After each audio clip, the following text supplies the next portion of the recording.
عالمین والصلاة والسلام علی رسولہ الکریم اما بعد.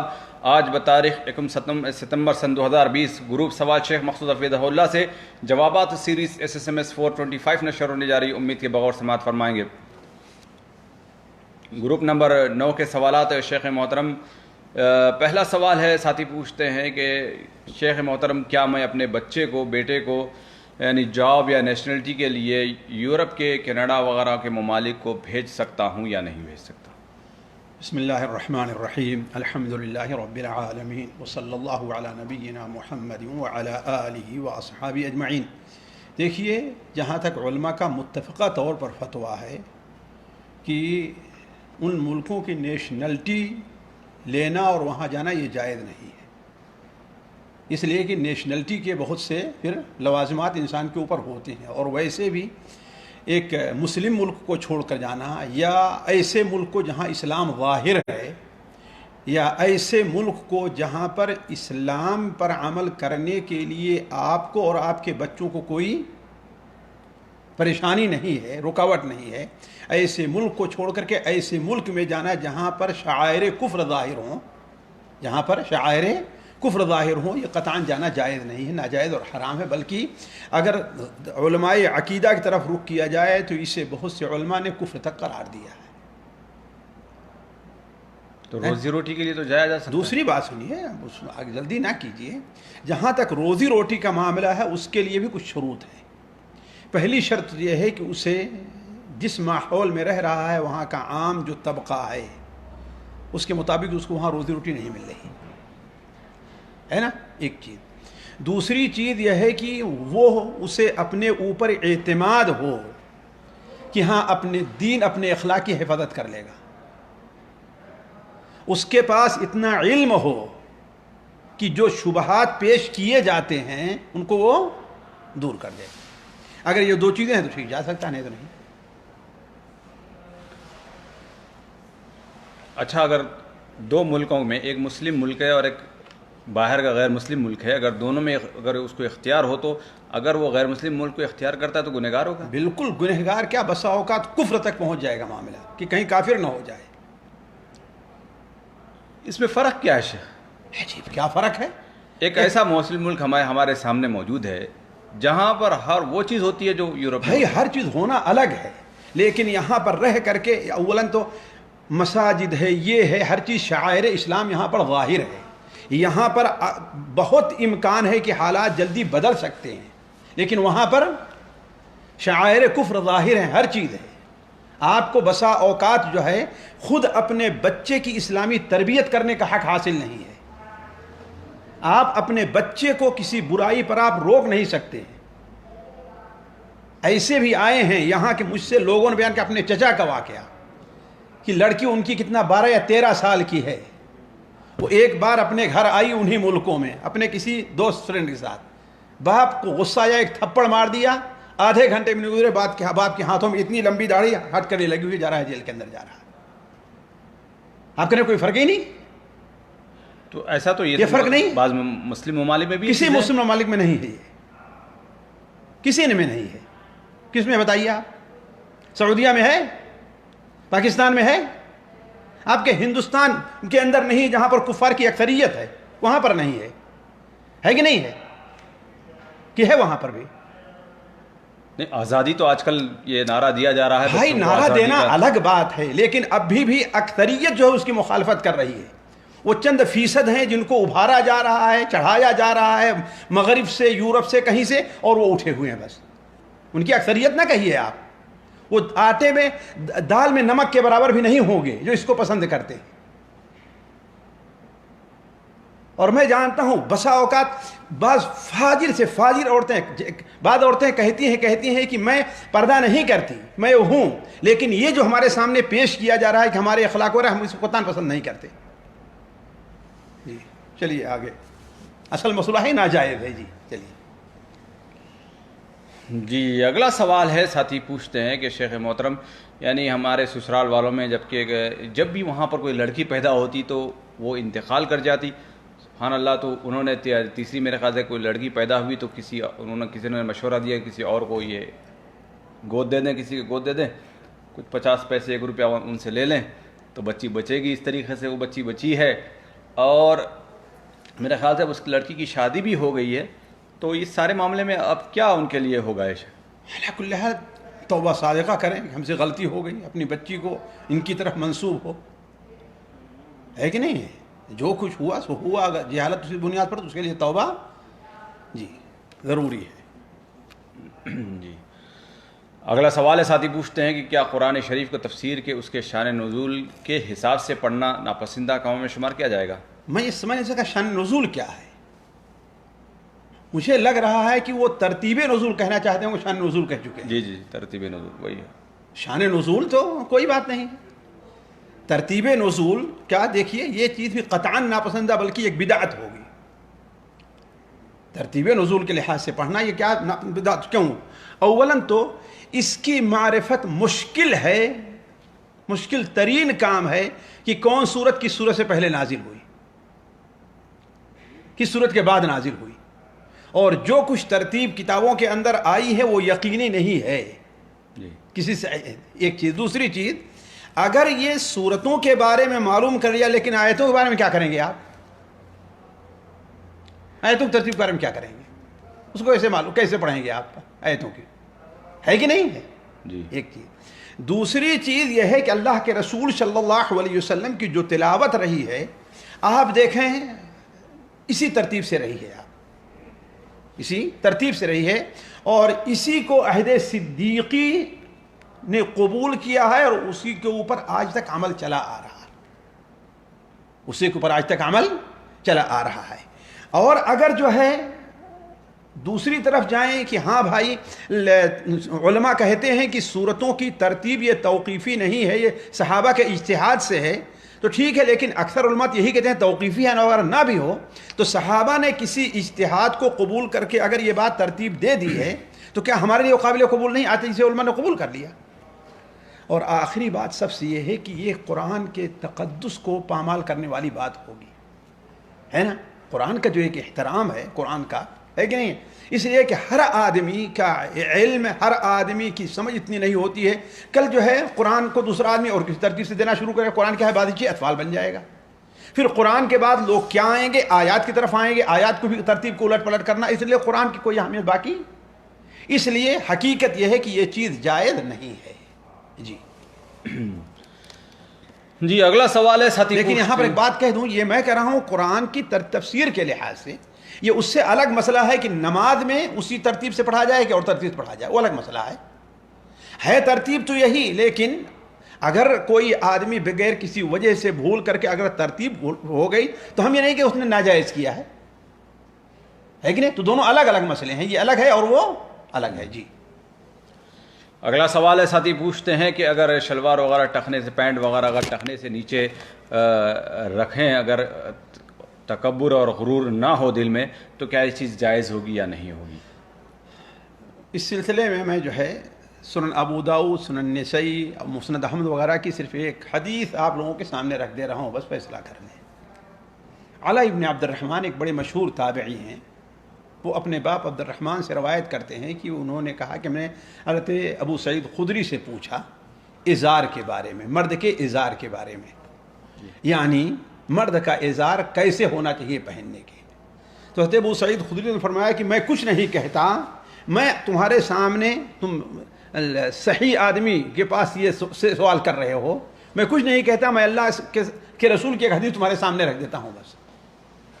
آپ نے ارشاد فرمایا کہ عزرت المؤمن الی نصف الساق، مومن کا جو تہبند کیا ہے آدھی پڈلی تک ہونا چاہیے، ہے نا. پھر اس کے بعد فرمایا کہ ما بینہ وبین الکعبین لا جناح، او کما علیہ السلام، یعنی آدھی پڈلی سے لے کر کے جو ٹخنا ہے پیر کا وہاں تو اس پر کوئی گناہ نہیں ہے. اس کے بعد آپ نے فرمایا اور وما اسفل من الکعبین من الازار فهو فی النار، ٹخنے سے نیچے تہبند کا جو حصہ ہے وہ جہنم میں جانے کا سبب ہے.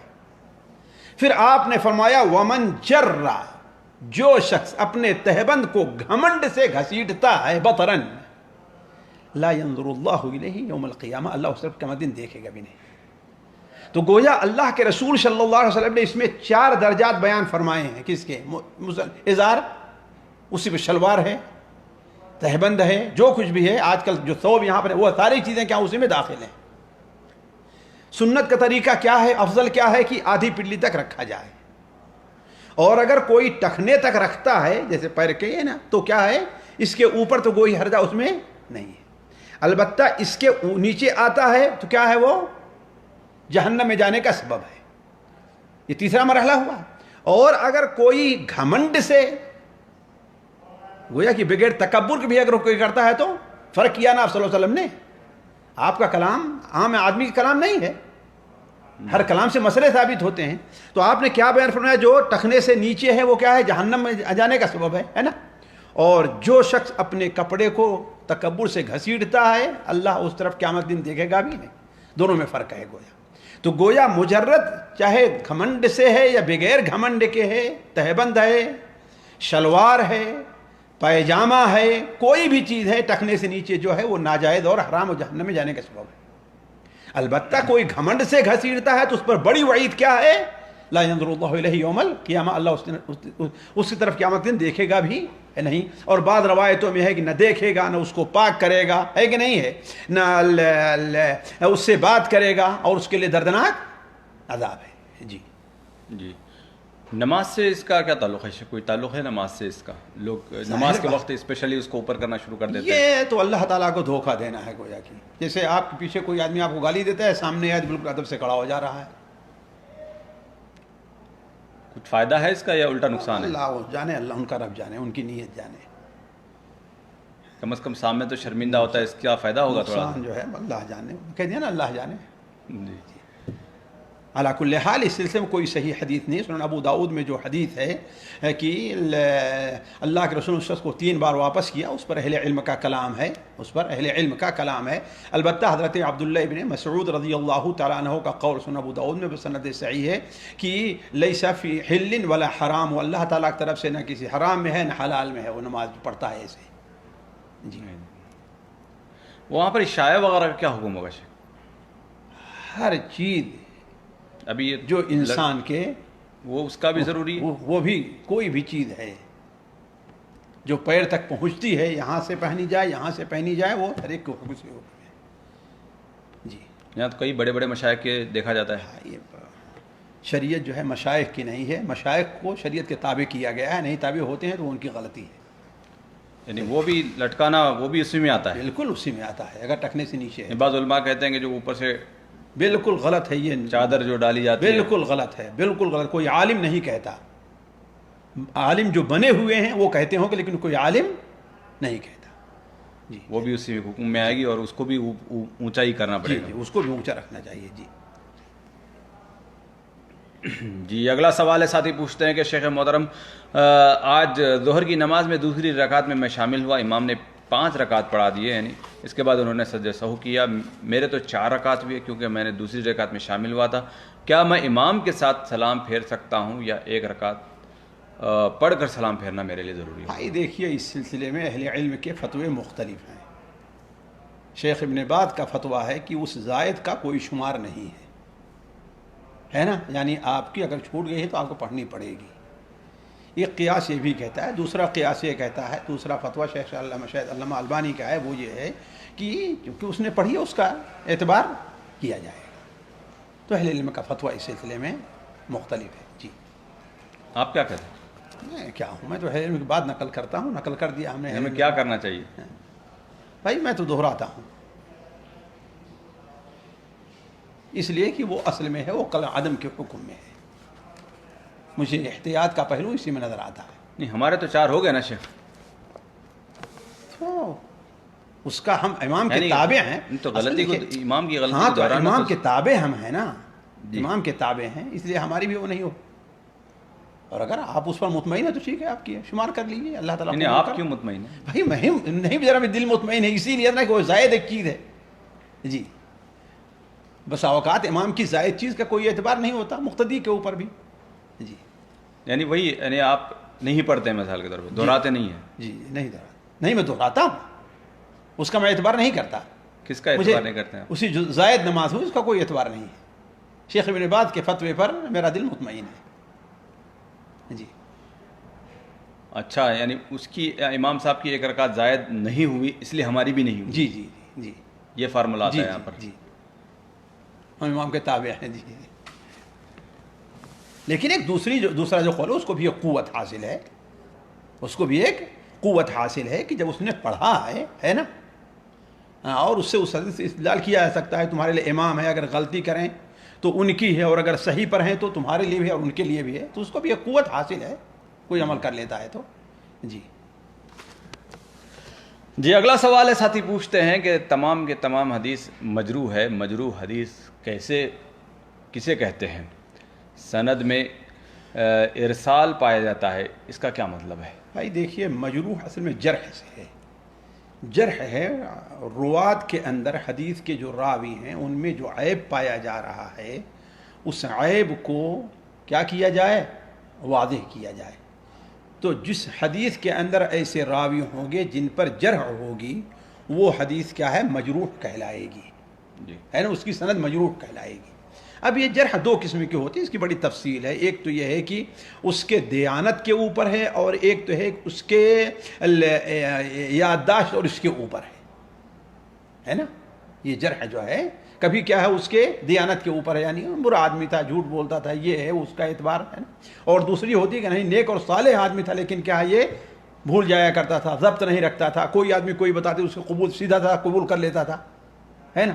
تو یہ دونوں طرح کے ہوا کرتی ہیں. اور جہاں تک ارسال کا تعلق ہے، ارسال کا معنی یہ ہے کہ دو ارسال ہوتا ہے، ایک صحابہ کی طرف سے ہے، ایک تابعین، صحابہ سے ایک تابعین سے ہے. یعنی اصل یہ ہے کہ اللہ کے رسول صلی اللہ علیہ وسلم سے جس نے یہ حدیث نہیں سنی ہے، اللہ کے رسول اور اس کے درمیان کوئی واسطہ ہے، اللہ کے رسول صلی اللہ علیہ وسلم اور اس کے درمیان کوئی واسطہ ہے، اس واسطے کو گرا کر کے بیان کرے کہ ہاں ہم نے. اب مثال کے طور پر حضرت عائشہ یا حضرت ابو ہریرہ، حضرت انس بن مالک رضی اللہ تعالیٰ عنہ، وہ معراج کی جو حدیث ہے وہ اس کو بیان کریں. ظاہر بات اس موقع پر آپ وہاں پر تھے نہیں. حضرت ابو ہریرہ رضی اللہ تعالیٰ عنہ بعد وہ حدیثیں بیان کریں یا وہ واقعات بیان کریں یا وہ حادثہ بیان کریں جو تیسری، چوتھی، پانچویں ہجری کے اندر پیش آیا ہے.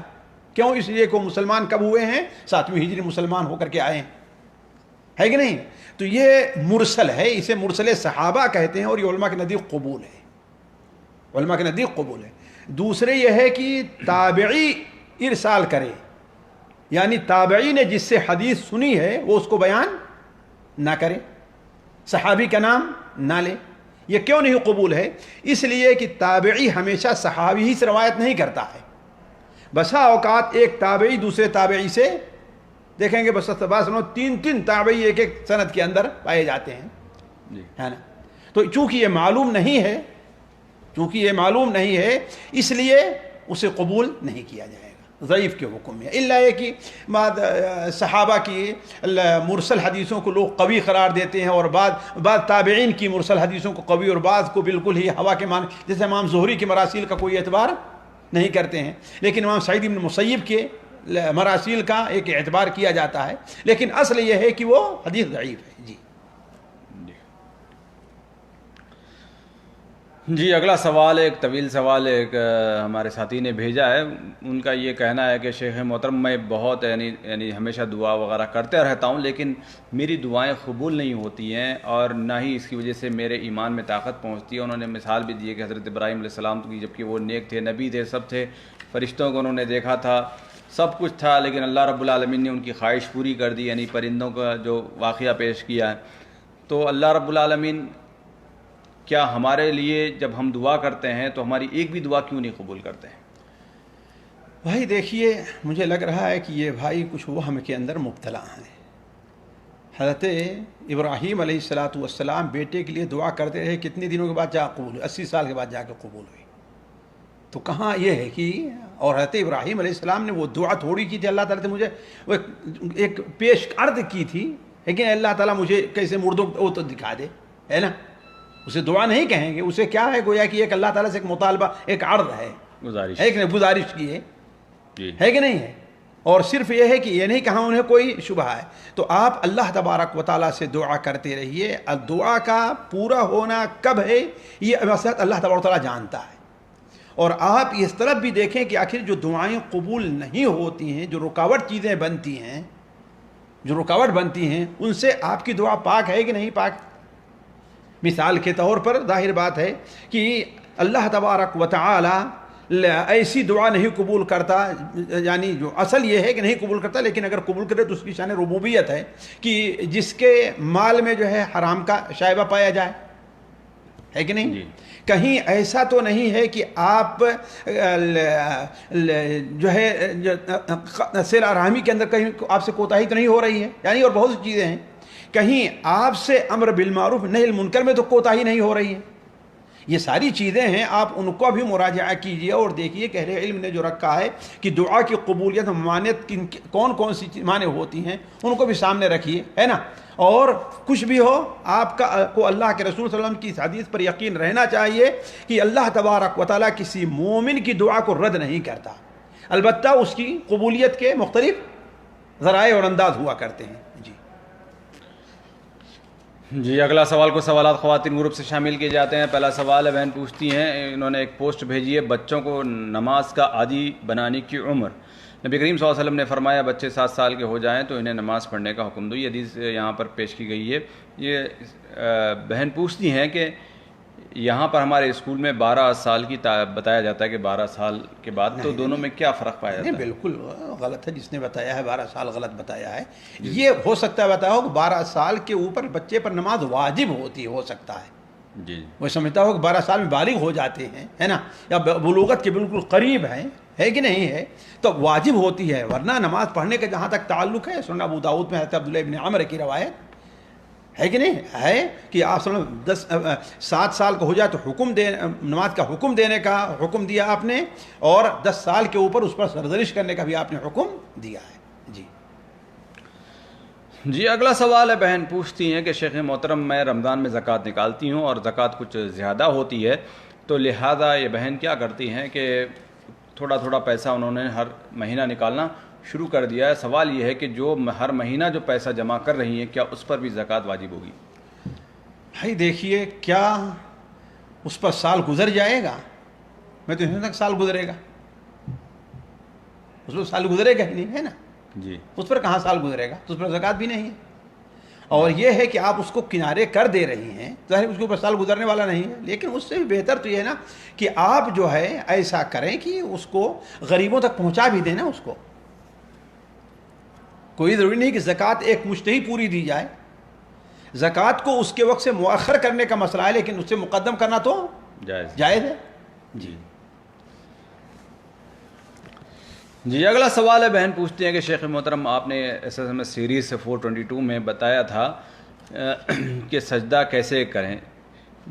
جواب اس میں یہ بھی درکار ہے کہ جب سجدے میں جب ہاتھ کیسے رکھیں گے، جیسے آپ نے بتایا تھا کہ کیا ہاتھ باہر نکالیں گے یا نہیں؟ نہیں، گھٹنے ہی پر رکھیں گے. گھٹنے پر ہی ہاتھ رکھیں گے. گھٹنے پہ ہاتھ رکھیں گے، اس لیے کہ اس کا کوئی ذکر نہیں ہے کہ جب اس کو بیٹھنے کی اجازت ہے تو بیٹھنے کی جو کیفیت ہے گھٹنے ہی پر ہے نا. اس کو یہ تو ہے کہ جھکنے کے لیے کہا ہے، لیکن یہ کہ سجدہ جو ہے وہ اپنا گھٹنے ہی پر ہاتھ رکھ کر کرے گا. جی اگلا سوال ہے، بہن پوچھتی ہیں کہ شیخ محترم میرے پڑوس میں غیر مسلم یعنی فیملی ہے، یعنی لوگ ہیں غیر مسلم، تو جب بھی ہماری دعوت وغیرہ ہوتی ہے ان سے ہمارے اچھے تعلقات ہیں، میری دعوت پر وہ آتے ہیں اور سب کچھ یعنی کھانا وغیرہ میں شریک ہوتے ہیں، لیکن ان کی خواہش یہ ہوتی ہے کہ میں بھی ان کے گھر جاؤں اور ان کی دعوت وغیرہ میں شریک ہوں. لیکن میں سمجھتی ہوں کہ وہ بتوں کی پوجا کرتے ہیں، لہٰذا اس وجہ سے میں ان کے گھر نہیں جاتی، اس کے لے کر وہ ناراض بھی ہوتے ہیں. تو مجھے کیا کرنا چاہیے یہاں پر؟ بھائی دیکھیے، غیر مسلم کے یہاں جانا یہ ناجائز نہیں ہے اگر مصلحت کے پیش نظر ہو. مصلحت کے پیش نظر ہو، کوئی بیمار ہے اس کی عیادت کا مسئلہ ہے، جیسے اللہ کے رسول اس یہودی کی آپ نے عیادت کی تھی، ہے نا. لیکن یہ ہے کہ اب یہ ہے کہ وہاں پر کچھ منکرات نہیں ہونی چاہیے، ہے نا. دعوت وغیرہ ہے تو باجے چل رہے ہیں، مرد عورت کا اختلاط ہے، آپ جہاں جائیں وہاں پردے کا اہتمام نہیں، ظاہر بات یہ چیزیں نہیں ہے. تو اور اگر کبھی ان کے تالیفی قلب کے لیے آپ اگر چلی گئیں 10 منٹ 15 آدھا گھنٹہ، کوئی نہیں، مرد نہیں ہے، عورتیں ہیں بیٹھی، تو کوئی حرج نہیں. شرط یہ ہے کہ اس کا اثر آپ کے دین اور اخلاق پر نہیں پڑنا چاہیے. جی اگلا سوال ہے، بہن پوچھتی ہے شیخ محترم کہ ہر مہینے میں ہم سیلری میں سے یعنی 2.5% یعنی نکال دیتے ہیں، پیسہ نکال دیتے ہیں زکوٰۃ سمجھ کر، تو کیا یہ جب سال پورا ہونے کے بعد پھر زکوٰۃ واجب اللہ ہوگی؟ کے بندے زکوٰۃ واجب کب ہوتی ہے؟ جب زکوٰۃ نصاب ہو جائے تب نا. جی تو سیلری میں آپ کے نصاب ہو گیا ہے نہیں، تو پھر یہ کیا طریقہ ہے؟ میرے سمجھ بات نہیں آتی. جی یعنی ان کا طریقہ درست نہیں ہے کہ ہر درست مہینہ نکالنا وہ صدقے میں چلا جائے گا. جی جی جی. اگلا سوال ہے، بہن پوچھتی اللہ ہے کہ متعین نہ ہو، یہ کہیں کہ ہاں بھائی میں 20%، 5%، 1%، 2% میں نکال رہا ہوں، اور جب زکوٰۃ کا وقت ہے تو اس میں کاؤنٹ کر لوں گا میں، تو کوئی حرجہ نہیں. جی. اس نے کسی غریب کو متعین کیا ہے کہ ہر فلاں غریب آدمی اس کو میں ہر مہینے اتنا دیتا ہوں، لیکن کیا ہے نیت سے زکوٰۃ کی کہ میں زکوٰۃ کا پیسہ دے رہی ہوں، ہے نا. جب آئے گا سال میں حساب کریں گے تو اس کو اس میں سے کاٹ دیں گے. جی جی. اگلا سوال ہے، بہن پوچھتے ہیں شیخ محترم جنت میں مردوں کے لیے ہو رہے ہیں تو دنیا کی عورتیں کس کی زوجیت میں ہوں گی؟ اپنے شوہروں کی زوجیت میں ہوں گی. آخری شوہر جو ان کا ہوگا اس کی زوجیت میں ہوں گی. اللہ تبارک و تعالیٰ انہیں اس نعمت سے نوازے گا کہ انہیں حور عین سے زیادہ خوبصورت بنا دے گا. انا انشأناہن انشاء فجعلناہن ابکارا عربا اترابا. صحیح مسلم شریف کی روایت ہے ابو ہریرہ رضی اللہ تعالیٰ عنہ کی کہ ہر کے لیے 2 بیویاں ہوں گی اور دونوں اتنی خوبصورت ہوں گی کہ ان کے ہڈی میں جو گودا ہے وہ باہر سے دکھائی دے رہا ہوگا، ہے نا. تو اللہ تعالیٰ انہیں مزید ان کو، اور اگر جس عورت کی شادی نہیں ہوئی رہی ہوگی یا جس عورت کا شوہر دائمی اللہ محفوظ رکھے ایسا جہنمی ہوگا تو اللہ تعالیٰ اس کی خواہش میں جس سے چاہے اس کی شادی کر دے گا. جی جی. مطلب یہاں پر دل مختلف ہوگا عورتوں کا، بدل ظاہر جائے گا. بات ہے وہاں پر جنت کے اندر کوئی آدمی اس وقت تک نہیں جاتا کہ ہر قسم کی گندگی سے پاک، چاہے ظاہری ہو یا باطنی ہو. جتنے غلط خیالات ہیں ہر ایک کی گندگی وہ وہاں پر پاک تھا. جی. وَنَزَعْنَا مَا فِي صُدُورِهِم مِّن غِلٍّ تَجْرِي مِن تَحْتِهِمُ الْأَنْهَارُ، ہے نا. اخوان اللہ سرور متقابلین، ہے نا. تو ہم ہر ایک کے دل سے جو کچھ وہ ہے وہ ہم نکال دیں گے. جی جی. اگلا سوال ہے، بہن پوچھتی ہیں کہ شیخ محترم ہمارے پاس ایک بہن ہے جو زکوٰۃ یعنی اپنے زیورات کی زکوٰۃ تو دیتی ہیں اور سب کچھ دیتی ہیں، لیکن زیورات نہیں پہنتی ہیں. کہتی ہیں کہ زیورات کے اوپر اللہ کے رسول صلی اللہ علیہ وسلم نے کہا کہ جہنم کی آگ ہے جو بھی ہے، جبکہ ان کے شوہر بھی اس بات کی طرف دیتے ہیں کہ پہنے، لیکن وہ نہیں پہنتی ہے. تو ان کا یہ عمل کیسا ہے؟ غلط ہے ان کا عمل. بھائی حضرت ام سلمہ نے جو پوچھا تھا اکنز ہوا، کا یہ کنز ہے جس پر جہنم کی آگ کو تپانے کی دھمکی دی گئی ہے؟ تو آپ نے فرمایا اگر تو اس کی زکوٰۃ ادا کرتی تو وہ کنز نہیں ہے. ایک چیز. دوسری چیز، عورت سے مطالبہ ہے کہ وہ اپنے شوہر کے لیے زینت اختیار کرے. شوہر چاہتا ہے اگر اگرچہ اپنی خواہش نہیں ہے نا، دنیا کی زینت میں نہیں پڑھنا چاہتی، لیکن شوہر چاہتا ہے تو اس کے لیے زینت اختیار کرنا ضروری ہے پھر. جی. اگلا سوال ہے، بہن پوچھتی ہیں کہ اگر کسی عورت کو سلط البول یا لیکوریا وغیرہ کی اگر شکایت ہے تو اگر صرف چھینٹا مارنا اس کے لیے کافی ہوگا یا نہیں ہوگا؟ نہیں، اس کو دھونا چاہیے، بدل لینا چاہیے نماز کے وقت. جو ہے کوئی ٹسو یا کوئی اور چیز سے رکھیں نا، اس کے بعد نماز کے لیے اس کو بدل لیں، صاف کر لیں. جی جی. اگلا سوال ایک بہن نے ایک لمبی پوسٹ بھیجی ہے جس کے اندر کسی صاحب نے یعنی حرام کی کمائی اگر ہو مکس ہو تو بہت ساری چیزیں انہوں نے بتائی کہ اگر کسی شخص کی آمدنی خالص حرام ہو اور وہ اپنی ایسی دیکھیے متعین جو ہے آمدنی کہ سے علمی مسئلہ ہے، انہوں نے جو لکھا ہے اپنے حساب سے صحیح ہے کہ نہیں ہے. یہ بعض چیزوں کے اوپر جو ہے وہ اختلاف رائے ہو سکتی ہے، بعض چیزوں پر اختلاف رائے ہو سکتی ہے، لیکن ایک علمی چیز ہے، جو کوئی لکھا اچھا لکھا ہے. جی اس سے فائدہ اٹھایا جا سکتا ہے. جی. لیکن یہاں پر آپ نے اس سے پہلے کہا تھا کہ اگر حرام کمائی کماتا ہو لیکن چیز حلال ہو تو جائز ہے. بھائی ہم نے کہا تھا کہ کہہ بھی رہا ہوں کہ اختلاف رائے ہو سکتی ہے بعض چیزوں کے مقابلے میں، ہے کہ نہیں ہے. تو اب ایک لے کے اہل علم پر کس کا ہے، لگ رہی کہ اچھی بات ہے، الحمدللہ کوئی بات نہیں. تفریح اختلاف ہے اس میں علماء کا. ہاں تقویٰ بعض علماء کہتے ہیں کہ نہیں، جس کے پاس حرام ہو کھانا ہی نہیں چاہیے. جی. لیکن وہی علماء یہ نہیں کہتے ہیں کہ اگر تمہاری دکان سے کچھ خریدے تو اس کو چھوڑ دو، ہے کہ نہیں. اصل چیز یہ ہے کہ ہمارے پاس وہ جائز طریقے سے آ رہی کہ نہیں آ رہی ہے. ہاں اگر نہ کھانے کی کوئی مصلحت ہے تو ٹھیک ہے ہم نہیں کھاتے ہیں، یا اللہ یہ کوئی چیز متعین ہمیں معلوم ہے کہ یہ جو ہے یہ فلاں کا موبائل چوری کر کے لے آ رہا ہے، ہمیں ہمارے ہاتھ سے بیچ رہا ہے نا. لیکن جب متعین نہیں ہے تو جی کوئی حرج نہیں ہے.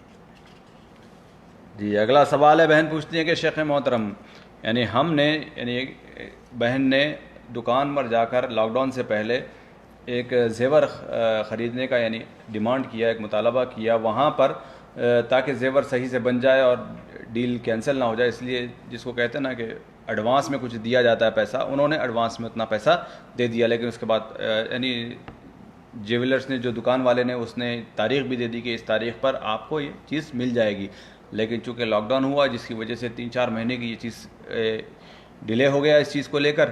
سوال یہاں پر یہ ہے کہ جب انہوں نے 4 مہینے پہلے جس ریٹ پر بات کی تھی وہی ریٹ پہ اب دینا پڑے گا یا 4 مہینے کے بعد کریں؟ دیکھیے اصل مسئلہ تو یہ ہے کہ کیا سونا اور چاندی خریدنے میں اس میں ایڈوانس دیا جا سکتا ہے؟ کیا جو ایڈوانس دے رہی ہے اسی قیمت میں شمار ہوگا؟ بات میں نے سنتا کہ اس کو علماء جائز کہیں گے، اس لیے کہ وہ یدم بیدن اور نقدن ہونا چاہیے، ہے نا؟ آپ کچھ آج دے رہے ہوں اور کل کچھ آپ دے رہے ہو، ادھار آپ لے رہے ہیں، ادھار جائز نہیں ہے اس میں، تو لیے سونے اور چاندی بھائی پیسہ دیا ہے اس کا مطلب کیا ہے؟ پیسہ دیا اس کا مطلب کہ وہ چیز بنائے ہاں وہ کنفرم کریں۔ نہیں وہی ہے، گویا کہ اس پیسے کو آپ اس میں کاؤنٹ کریں گے نہیں کریں گے کہ اس کاؤنٹ میں؟ ہاں کاؤنٹ تو کریں، ظاہر بات ہے، جس کا مطلب کچھ قیمت پہلے دی کچھ قیمت بعد میں دے دی ہے، تو ایسا دینا جائز ہی نہیں ہے۔ میں سمجھتا ہوں کہ علماء نہیں ناجائز کہتے ہیں اس کو۔ تو اصل یہ کیا ہے؟ دھوکے کا بھی پہلو آ سکتا ہے، مثال کے طور پر ہم نے پورا پیسہ دے دیا اور سامنے والا دھوکہ دے سکتا ہے، تو وہ بھی غلط ہے، پورا پیسہ دینا جو ہے جس وقت لینا ہے اس وقت دیں۔ یہی تو میں کہہ رہا ہوں کہ نقد ہونا چاہیے نا، جی سونے کا معاملہ دکان یہ والا یہاں خسارے میں آ جائے گا۔ ہے، کیوں خسارے میں آئے گا؟ کوئی آئے باہر سے اور کہا کہ ایسا ہار ایسا زیور تیار کر دو، چلے جائے، پھر پتہ ہی نہیں چلا۔ ٹھیک ہے، تو اب اس کا معاملہ نہ بنائے، اس سے کہے کہ ہاں جب آؤ گے تو میں بناتا ہوں، جب آؤ گے تو معاملہ طے ہوگا۔ نہیں کیسے، یہ تو 8 دن 5 دن لگتے ہیں۔ اللہ کے بندے بہت سی چیزیں اعتماد پہ چلتی ہیں، ہے کہ نہیں؟ اگر اس نہیں ہے تو اللہ کل حال میں یہ نہیں سمجھتا کہ یہ چیز جائز ہو، اس لیے کوئی دوسری چیز کوئی چیز گروی رکھ لے، کوئی بھی چیز ہو سکتی ہے، دوسری چیز دوسرا کوئی ذریعہ ہو سکتا ہے۔ اچھا موبائل گروی رکھ سکتے ہیں؟ ہاں رکھ دیں، کوئی بات نہیں، وہ قیمت تھوڑی، اپنا گھر گروی رکھ دیں، کوئی بات نہیں، اپنا لائسنس گروی رکھ دیں کہ میں آؤں گا لے جاؤں گا، جی وہ جائز ہے؟ جی ہاں جائز ہو، کیسے وہ نقد نہیں ہے نا، وہ قیمت نہیں ہے، اس کی قیمت میں کاؤنٹ نہیں ہوگا وہ، جی۔ اچھا اگر یہ بول کر رکھ دیا جائے گا یہ اس کی قیمت میں کاؤنٹ نہیں ہے، میں پیسے پورا دے دوں گا لیکن یہ پیسے ضمانت کے طور پر رکھ دیں، اللہ عالم، اللہ عالم، جی۔ اللہ کل حال سونے میں کی قیمت میں جو ہے، سونے کے خریداری میں نہیں یہ بتائیں ضمانت کے طور پر پیسے رکھے جا سکتے ہیں یا نہیں رکھے جا سکتے؟ السلام ورحمۃ اللہ، ضمانت کے طور پر پیسے ہو بھی سکتا ہے، اللہ عالم، میں نہیں اس بارے میں کچھ کہتا۔ چلیے اگلا سوال۔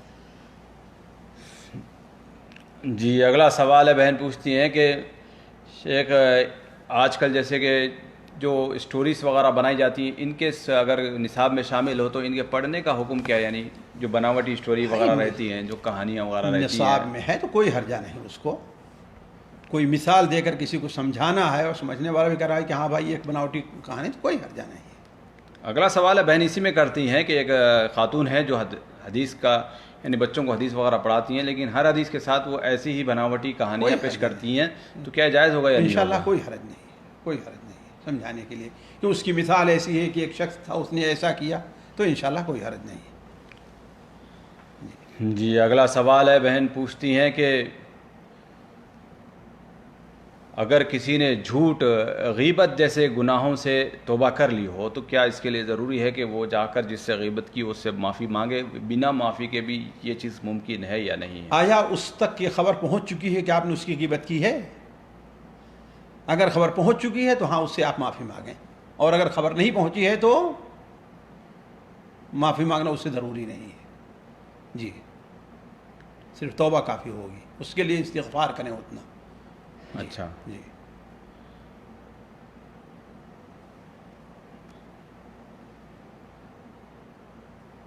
اگلا سوال ہے زکوٰۃ کے تعلق سے، بہن پوچھتی ہیں کہ اگر زیورات کا زکوٰۃ دینے کا صحیح وقت کیا ہے؟ جیسے کہ حدیث میں کہیں انہوں نے پڑھا ہے کہ شادی کی یعنی مدت 1 سال ہونے کے بعد، یعنی شادی جس وقت ہو جائے اس کے 1 سال کے بعد زکوٰۃ دینا چاہیے. کئی بہنیں تو صرف رمضان میں زکوٰۃ دیتی ہیں، تو صحیح طریقہ کار کیا ہے؟ بھائی اصل زکوٰۃ کا وقت ہے کہ جس دن اس مال کا مالک بن رہا ہے، جس دن اس پر 1 سال پورا ہو جا رہا ہے، اس دن اس کی زکوٰۃ دینی ضروری ہے. جس دن، تو اسی لیے کسی نے جو ان سے کہا ہوگا تو شادی کے موقع پہ تمہیں زیور مل رہا ہے تو کب مالک بن رہی ہے؟ شادی کے دن سے. لہذا اب سال گزر جائے تو اس کا ہے. اور یہ بات بتا دوں کہ کس سال کا اعتبار ہے، وہ جنوری فروری کا اعتبار نہیں. کیا ہے وہ؟ محرم صفر، اس کا اعتبار ہے، اس سال کا اعتبار ہے. جزاکم اللہ خیر و احسن الجزاء. یہ تھی SSMS سیریز 425